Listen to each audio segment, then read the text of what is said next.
প্রশিক্ষণের জায়গাটা হওয়া উচিত ছিল কোনো খোলা স্থান যেখানে জনবসতি নেই, কিন্তু ঢাকার মতো একটা জায়গায় যেখানে প্রায় ১.৫ কোটিরও উপরে মানুষ বসবাস করে, সেই রকম একটা জায়গায় প্রশিক্ষণের জন্য বিমান উড্ডয়ন করা হয় বা প্রশিক্ষণের জায়গা রাখা হয়। আসলে এর চেয়ে বেদনার বা এর চেয়ে বোকামি আমার মনে হয় আর কিছু হতে পারেনি। আজকে এই যে প্রশিক্ষণ বিমান অ্যাক্সিডেন্টে যেই প্রাণগুলো ঝরে গেছে, সেই প্রাণগুলো কিন্তু আর ফিরে আসবে না, এবং মাসুম নিষ্পাপ প্রাণগুলো এবং যে ভয়াবহ চিত্র সোশ্যাল মিডিয়ায় উঠে এসেছে, দেখে আসলে নিজেকে কখনোই ঠিক রাখা সম্ভব নয়। আজকের এই চিত্র বাংলাদেশের স্মরণকালের ভয়াবহ একটা ট্র্যাজেডি আজকে ঘটে গেছে। গভীরভাবে শোক প্রকাশ করছি এই আমাদের ক্রিকেটের কথা পরিবারের পক্ষ থেকে। আজকে যে আমাদের বাংলাদেশে একটি ভয়াবহ ট্র্যাজেডি ঘটে গেছে, সেই এখানে যারা মারা গিয়েছেন, যারা শহীদ হয়েছেন, তাদের প্রতি গভীর শোক প্রকাশ করছি। যারা মারা গেছেন, আল্লাহ যেন তাদেরকে জান্নাত দান করেন, এবং যারা হাসপাতালের বেডে মৃত্যুর সাথে পাঞ্জা লড়ছেন, অবশ্যই দোয়া করি আল্লাহ তাদেরকে দ্রুত সুস্থতা দান করুন। কারণ মানুষের জীবনে কখন কি হঠাৎ করে ঘটে যায় আসলে কেউ বলতে পারে না।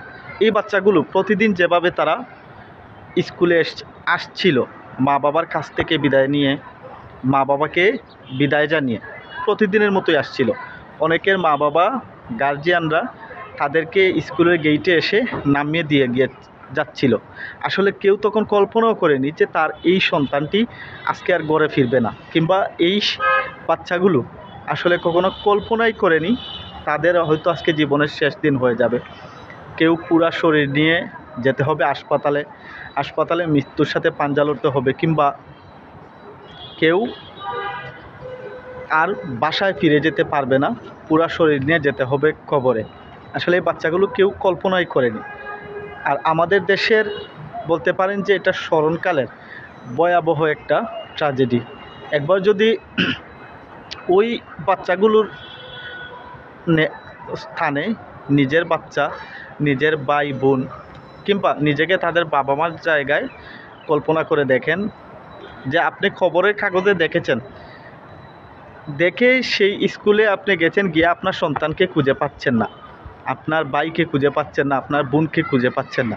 আসলে এর চেয়ে বেদনার বা এর যে হৃদয় বিদারক আমার মনে হয় আর কিছু হতে পারে না। এখন পর্যন্ত মৃতের প্রকৃত সংখ্যা জানা যায়নি, কিংবা আহত হয়ে যারা হাসপাতালে আছেন এখনও পরিপূর্ণ সংখ্যা জানা যায়নি।